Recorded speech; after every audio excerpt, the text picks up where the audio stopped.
बिस्मिल्लाहिर्रहमानिर्रहीम। अस्सलाम वालेकुम। कैसे हैं? ठीक। पिछले लेक्चर में हमने देखा कि फ्रीक्वेंसी क्या है, कोलिजन नंबर, कोलिजन फ्रीक्वेंसी और उनकी डेरिवेशन। उसके बाद एक बहुत इंपॉर्टेंट टॉपिक है मीन फ्री पाथ।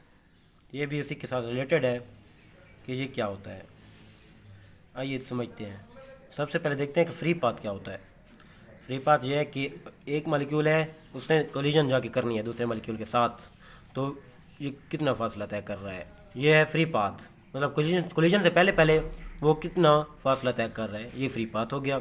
मीन आपको पता है एवरेज को कहा जाता है। एवरेज वहाँ ली जाती है जब क्वांटिटीज़ अनइक्वल हो। तो इसको आइए समझते हैं, बहुत और भी क्लियर हो जाएगा आपको। तो इसकी डेफिनेशन हम लिख सकते हैं ना, the average distance that A molecule travels between two successive collision with other molecule is called mean free path. तो इसका मतलब है कि एक कोलिजन लेट्स सपोज यहाँ पे हुई, दूसरी यहाँ पे हुई, तो इन दोनों के दरमियान जो एवरेज डिस्टेंस होगा, एवरेज डिस्टेंस वो कितना है, इसको हम मीन फ्री पाथ कहते हैं। मतलब ये एक डिस्टेंस ही है जो कि कोलिजन्स के दरमियान में पाया जाएगा। ठीक है। इसको हम समझते कैसे हैं। लेट्स सपोज हमारे पास है, ले लेते हैं कि सिलेंडर है जिसकी लेंथ है वी तो और इसमें पार्टिकल मॉलिक्यूल पड़े हैं। एक ही मॉलिक्यूल जाता है, इससे भी टकराता है, इससे भी टकराता है, इससे भी टकराता है।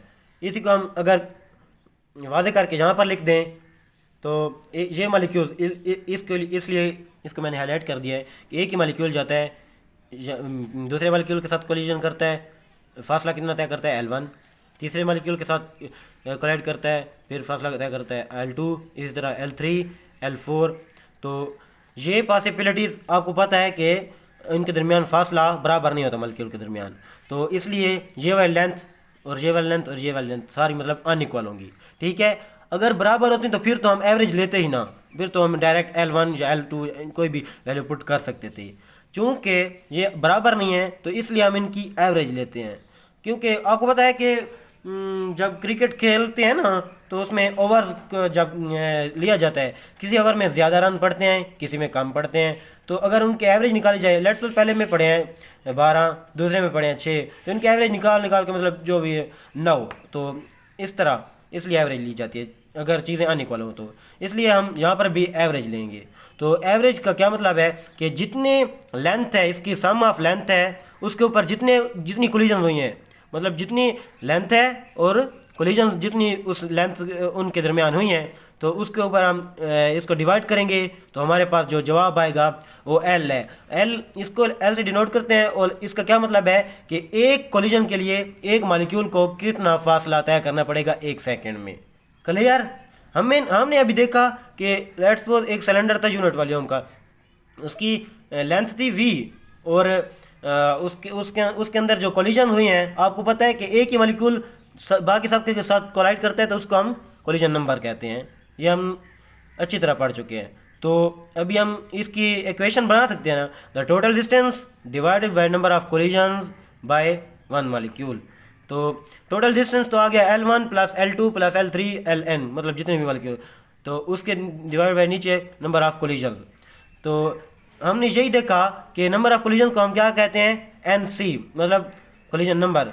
और इस डिस्टेंस को हमने V हमने पहले देखा है यहाँ पर कि इसकी लेंथ V है, तो L is equal to V/NC। ये इसकी मेन इक्वेशन हो गई। तो इसके बाद अगर NC की वैल्यू को देखा जाए, हमने पीछे डिराइव किया है कि NC की वैल्यू हमारे पास होती है √2 पाई V सिग्मा स्क्वायर N।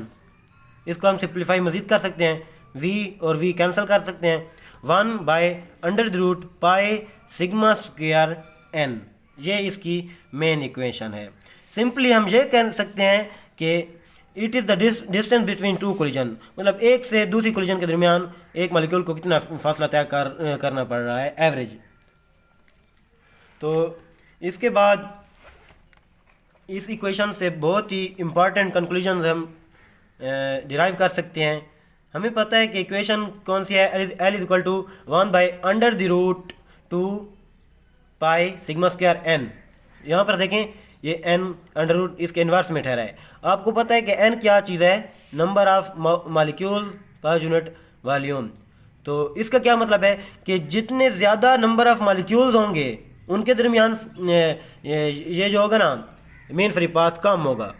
जाहिर सी बात है कि एक ही मतलब वॉल्यूम है फिक्स, उसमें पहले हम 3 मॉलिक्यूल डालते हैं, उसके बाद फिर हम उसी भी ही वॉल्यूम में 6 मॉलिक्यूल डाल देते हैं। तो किस के दरमियान फासला ज़्यादा होगा, जिनमें मॉलिक्यूल कम होंगे ना, इसलिए तो इसका इनवर्स रिलेशन है। तो इसके बाद दूसरा एक इंपॉर्टेंट कंक्लूजन ये है कि L is inversely proportional to pressure. Common sense की बात है, थोड़ा सा सोचे ना कि जैसे हम प्रेशर लगाएंगे मॉलिक्यूल्स ऑफ गैस एक दूसरे के करीब आएंगे, ये जो करीब आएंगे तो मतलब उनके दरमियान फासला कम हो रहा है, फासला कम हो रहा है मतलब वही मीन फ्री पाथ उसका कम हो रहा है। तो इसलिए इसका इन्वर्स में रिलेशन आ गया सिंपली। और इसके बाद ये जो इक्वेशन में अगर हम देख रहे हैं तो एल और सिग्मा स्क्वायर का भी आपस में इन्वर्स रिलेशन है।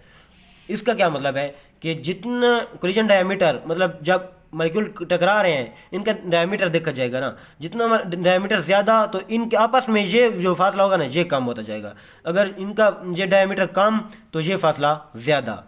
समझ आ गई। इसके बाद last but not the least ये है कि L is independent of velocity. हाँ ये देखें, ये जो एल इज इक्वल टू, ये जो पूरी इक्वेशन है यहाँ पर कहीं पर भी वेलोसिटी का सैंपल वगैरह नहीं है। और वैसे कॉमन सेंस से भी मैं आपको समझाता हूँ। लेट्स सपोज ये है मतलब दीवार कह दें दीवार, और यहाँ से हमने भगाना है 2 लड़कों को, ठीक है। तो इनके बाद इसके बाद क्या है कि जाएं और भाग के जाएं यहाँ तक, ठीक है। ये भी जब भागेगा ये भी भागेगा, ये भी यहाँ तक, दूसरा तीसरा बस यहाँ तक। तो देखें ये जितना भी तेज आया कि ये तेज़ से जाए ये तेज़ से जाए, वो हमें उससे फ़र्क नहीं, हमने इस फासले को देखना है कि इनके दरमियान कौन सा कितना फासला है। क्या मतलब ये फासला चेंज हो रहा है नहीं हो रहा, तो ये फासला देखें पैरेलल जा रहा है। तो ये जो इनके दरमियान फासला है ना कोलिजन के मीन फ्री पाथ, ये चेंज नहीं होगा चाहे मतलब उसकी वेलोसिटी जितनी भी कर लें। तो आई होप कि आपको ये टॉपिक बहुत अच्छी तरह से क्लियर हो चुका होगा। तो तब तक के लिए अल्लाह हाफिज़।